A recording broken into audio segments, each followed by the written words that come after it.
Hello विद्यार्थियों, आप सब कैसे हैं। मुझे आशा और विश्वास है आप लोग स्वस्थ और मस्त होंगे, आनंद से होंगे। आज मैं आप लोगों के लिए हिंदी का बहुत ही महत्वपूर्ण क्लास लेकर आया हूं, जो आप सभी विद्यार्थियों के लिए बहुत हेल्पफुल होगा, सहायकपूर्ण होगा।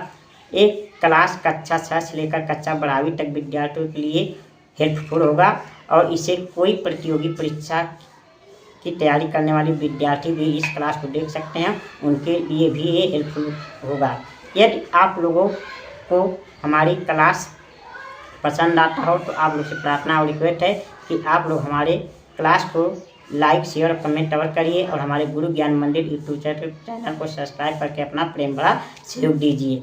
आज का क्लास हमारा है अलंकार। इसके पहले हमने अलंकार के कई क्लास करा चुका हूं और महत्वपूर्ण सरल शब्दों में सरल परिभाषा, सरल उदाहरण के साथ आप लोगों को समझाया है। यदि आप लोगों को अलंकार पढ़ना है तो हमारे गुरु ज्ञान मंदिर यूट्यूब पर जाकर आप अलंकार सरल, बेसिक और विस्तार से पूर्ण रूप से अलंकार पढ़ सकते हैं। आज का ये हमारा अलंकार का क्लास अंतिम क्लास है। आज के क्लास में हम हिंदी के इस क्लास में अलंकार के अंतिम क्लास को पढ़ेंगे। अन्वय और प्रतीक अलंकार में अंतर और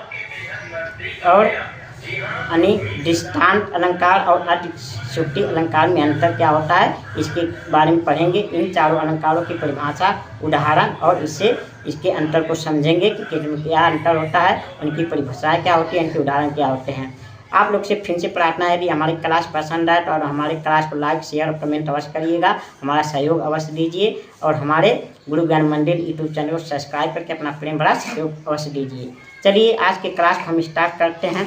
आज का हमारा क्लास है, देखिए, अलंकार। अलंकार में क्या पढ़ेंगे हम, अन्वय और प्रतीक अलंकार में अंतर। अन्वय और प्रतीक अलंकार में देखिए थोड़ा सा अंतर होता है, आप इसे समझिए परिभाषा के द्वारा।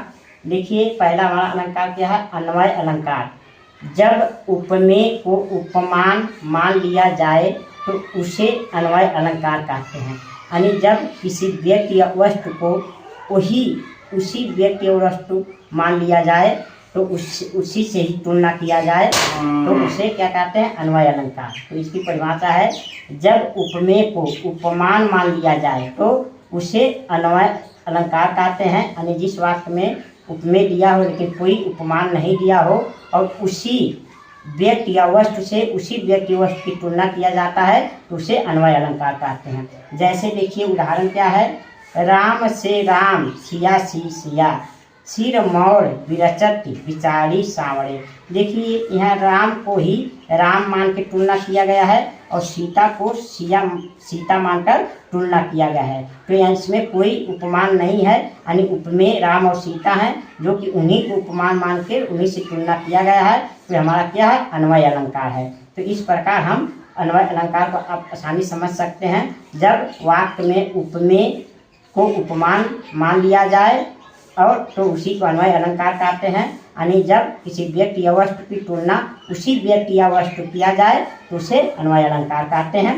हमने उदाहरण द्वारा समझा, जैसे राम से राम, सिया सी सिया, सिर मोर विरचत विचारी सांवरे।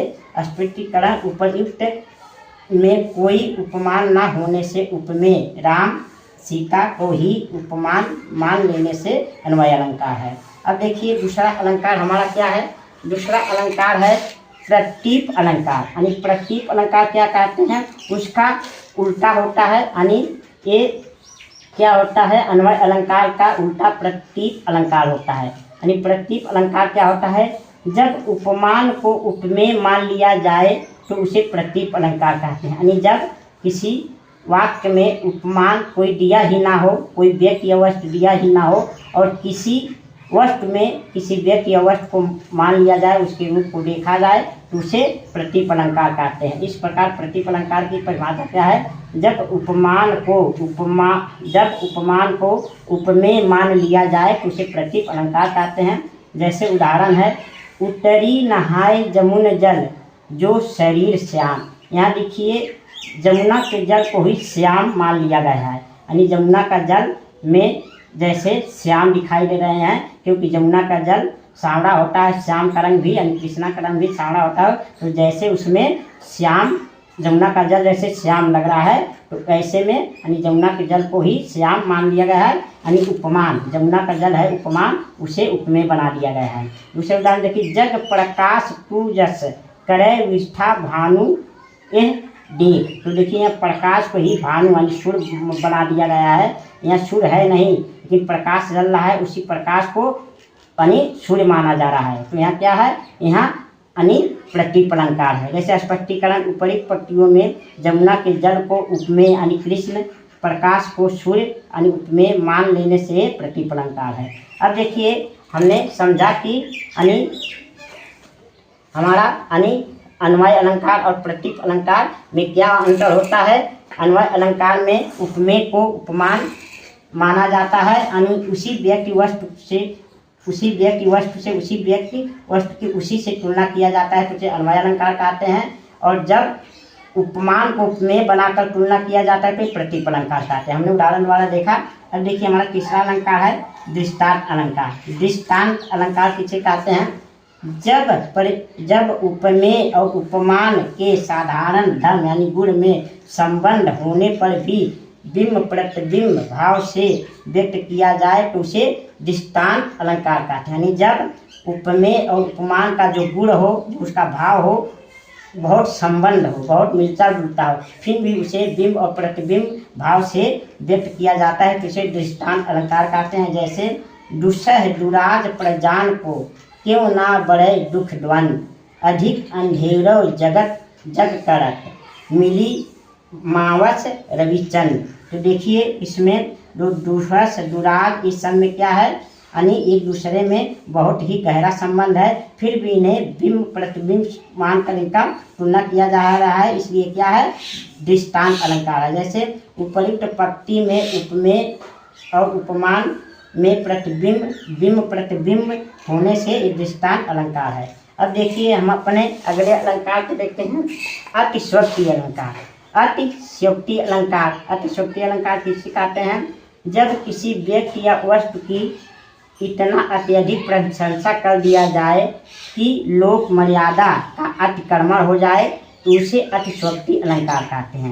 यानी जब किसी पंक्ति में किसी वस्तु या व्यक्ति की इतना प्रशंसा कर जाए तो उसमें कोई मान मर्यादा संसार ना रह जाए, यानी बढ़ा चढ़ा कर कह दिया जाए तो उसी को अतिशयोक्ति अलंकार कहते हैं। जैसे उदाहरण, अब जीवन की है कपि आस ना कोई, कन गुड़िया की मधुरी कंगना हो। तो देखिए यहाँ मुंदरी को ही कंगना मान लिया गया है, तो ये क्या है, यानी छोटे चीज को उतना बड़ा मान लिया गया है, यानी इसकी बहुत अधिक प्रशंसा कर दिया गया है, तो क्या है, अतिशयोक्ति अलंकार। स्पष्टीकरण, उपयुक्त पंक्ति में अंगूठी को कंगना मान लेने से ये अतिशयोक्ति अलंकार है। मुझे आशा और विश्वास है कि आप लोगों को आज के क्लास में यानी अन्वय अलंकार, प्रतीप अलंकार और दृष्टांत अलंकार, अतिशयोक्ति अलंकार अच्छे तरह से समझ में आए होंगे। यदि आप लोगों को एक क्लास पसंद आया हो, अच्छा लगा हो, तो हमारी क्लास को लाइक करिए, शेयर करिए, कमेंट करिए और हमारे गुरु ज्ञान मंदिर यूट्यूब चैनल को सब्सक्राइब करके अपना प्रेम भरा सहयोग दीजिए। मुझे आशा और विश्वास है आप लोग को हमारा ये अलंकार का क्लास पसंद आया हो। एक बार आप लोग से और निवेदन करना चाहता हूँ, यदि आप लोगों को अलंकार सभी अलंकार पढ़ने हैं विस्तार से, क्रम से, सरल भाषा में, उदाहरण सहित, तो हमारे गुरु ज्ञान मंदिर पर जाके अलंकार के सारे वीडियो देखिए। आप लोग को बहुत ही सहयोग मिलेगा, हेल्प मिलेगा। और हमारे गुरु ज्ञान मंदिर को सब्सक्राइब करके हमारे वीडियो का डिटेल लाइक करिए, शेयर करिए और कमेंट करिए, हमारा सहयोग दीजिए। क्योंकि हमारा चैनल बना हुए 2 साल करीब होने वाले हैं, लेकिन अभी हमारे 100 सब्सक्राइबर भी पूरे नहीं हुए हैं, इसलिए आप लोग हमारा सहयोग दीजिए। आप हमारे चैनल से जुड़िए, हमारे गुरु ज्ञान मंदिर यूट्यूब चैनल को सब्सक्राइब करिए, अपना सहयोग दीजिए ताकि हमारा मनोबल बढ़े और आप लोगों के लिए मैं अच्छे से अच्छे क्लास लेकर आ सकूं। अब मिलूंगा मैं किसी आपके लिए अगले क्लास में, अच्छे क्लास के साथ अगले क्लास में। तब तक के लिए आप लोगों को बहुत बहुत धन्यवाद।